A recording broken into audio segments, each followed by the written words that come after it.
Assalamualaikum warahmatullahi wabarakatuh. Perkenalkan, nama saya Muhammad Febri Karyanadi, asal Pasuruan, Fakultas Syariah, Prodi Hukum Tata Negara. Saya di sini akan membuat video sosialisasi kesehatan. Informasi tentang virus corona yang begitu berlimpah bisa jadi malah membingungkan. Maka dari itu, kita memerlukan protokol kesehatan yang alur jelasnya sederhana dan mudah dipahami.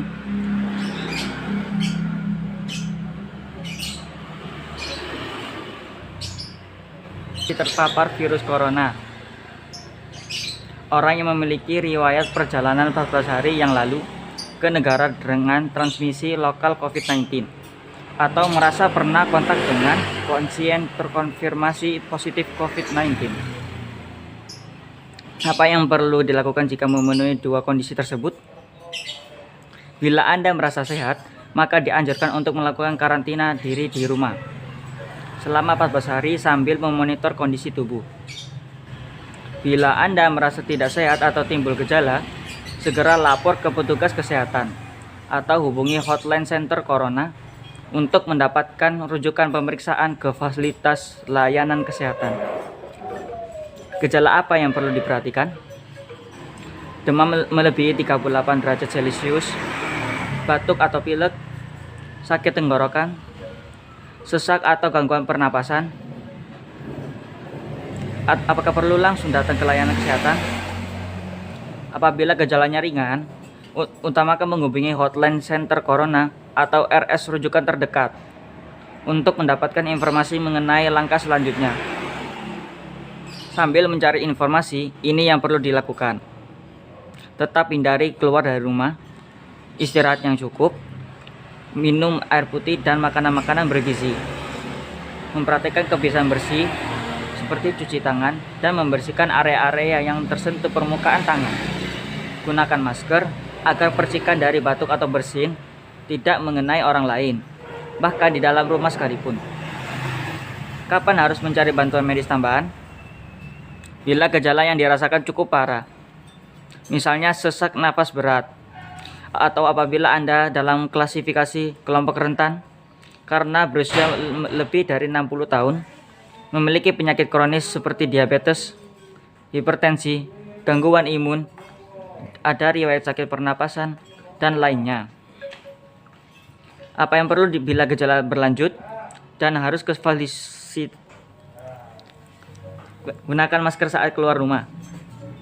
Perhatikan etika batuk dan bersin yang benar dengan menutup dengan siku atau tisu.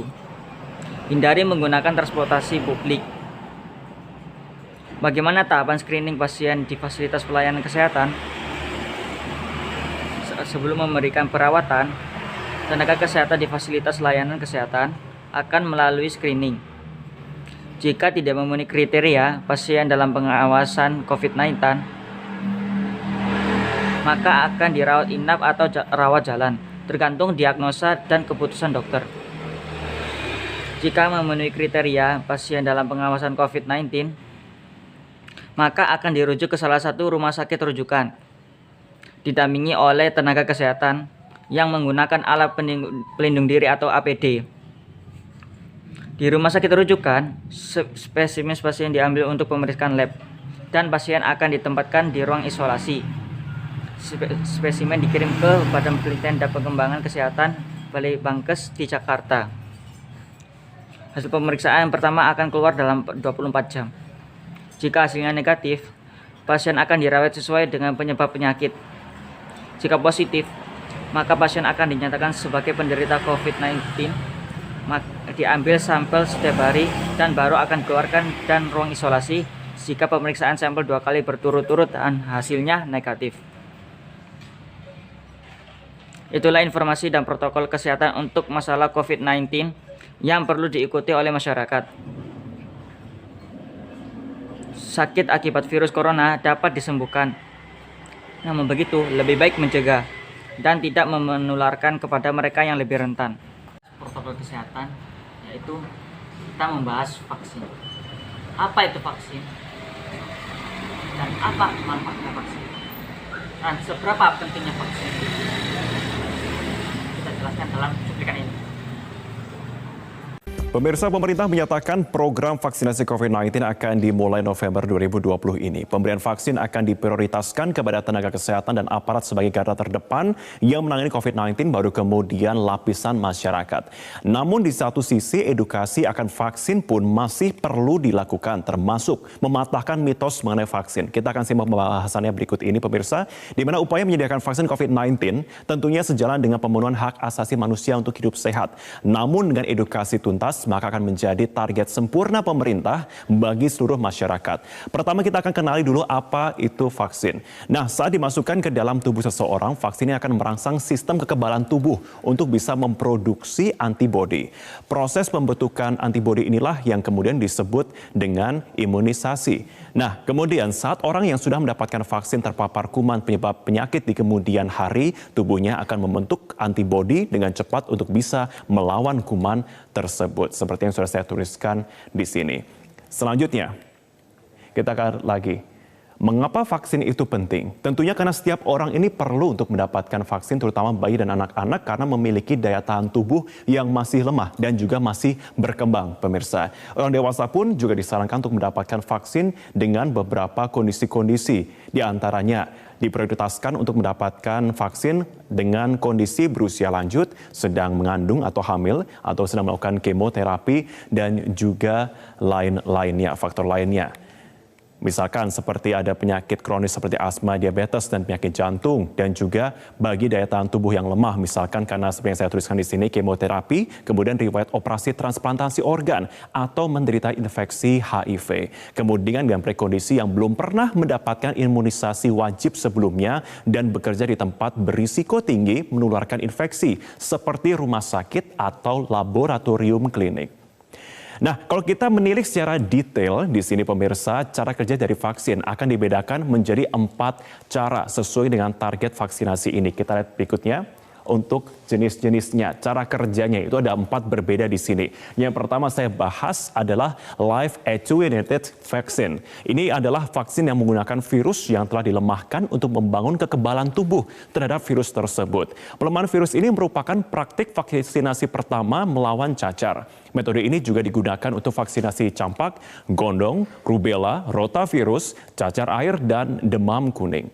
Kemudian kita lihat lagi yang di bawahnya ada inactivated vaccine, di mana vaksin ini menggunakan bahan kimia untuk membunuh virus. Nah, pemirsa, vaksin ini digunakan untuk melawan hepatitis A, influenza, dan polio.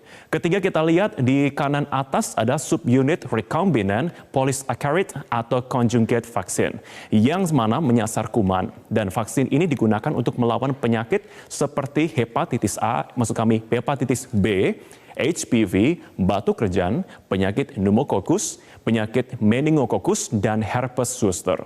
Kemudian ada juga di sini toxoid vaccines. Nah, vaksin ini menargetkan toksin kuman daripada bakteri atau virus itu sendiri dan digunakan untuk mengobati difteri dan juga tetanus. Selanjutnya kita lagi. Nah, secara spesifik memang ada jenis vaksin yang dibutuhkan anak-anak berdasarkan kandungan yang terdapat di dalamnya. Kita lihat jenis-jenis vaksin. Yang pertama adalah vaksin hidup yang kita lihat di sini, yang terbuat dari vaksin hidup yang dilemahkan dan digunakan dalam beberapa vaksin seperti vaksin campak, gondong, dan rubella. Lalu ada di bawahnya vaksin mati atau tidak aktif yang digunakan untuk vaksin IPV. Kemudian ada vaksin toxoid yang mengandung racun tidak aktif yang diproduksi bakteri.